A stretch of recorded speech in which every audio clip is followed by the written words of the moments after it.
Hello students, কি খবৰ তোমালোকৰ আশা কৰো সকলোৱে ভালে আছে আজি তোমালোকক পুনৰবাৰ এসআই লাইট অফ এডুকেশ্যন চেনেললৈ স্বাগতম জনাইছো আৰু তোমালোকক এটা কথা কৈছো তোমালোকে যদি চেনেলটোত নতুন আহিছে তেন্তে চেনেলটো সাবস্ক্ৰাইব কৰি লবা আৰু বন্ধুবৰ্গৰ মাজত চেনেলটো শেয়াৰ কৰিবা আৰু এইটো ভিডিঅৰ জৰিয়তে তোমালোকক মোষ্ট ইম্পৰ্টেন্ট এটা নোটিছ দিবলৈ ওলাইছো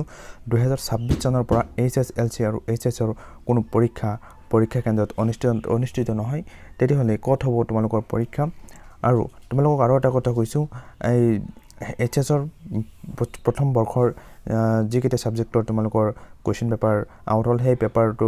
লৈ বহুত মন্তব্য ভাঙি ধৰিছে বহুতো পেৰেন্টছে লগতে সেই মন্তব্য ভাঙি যোৱাৰ পিছত বৰ্তমান মুখ্যমন্ত্ৰী আৰু অসমৰ শিক্ষামন্ত্ৰীয়ে বহুত গুৰুত্বপূৰ্ণ এটা মন্তব্য ভাঙি ধৰিছে আৰু আপোনালোকে এই মন্তব্যখিনি শুনিব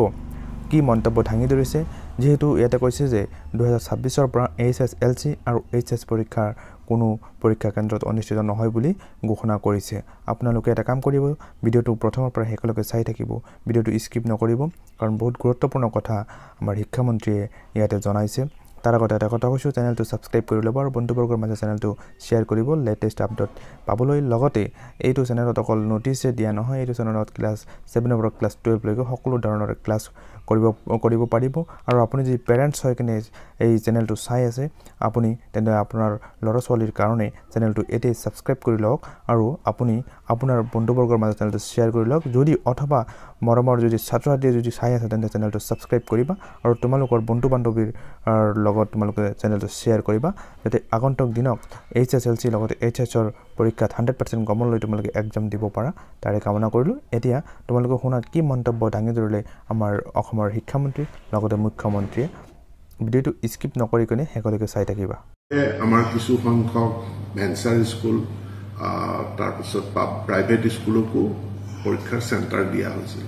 এতিয়া বোৰ্ডে এটা নতুন ৰেগুলেশ্যন লৈছে আৰু লৈ পেলে প্ৰাইভেট স্কুল আৰু ভেঞ্চাৰ স্কুলত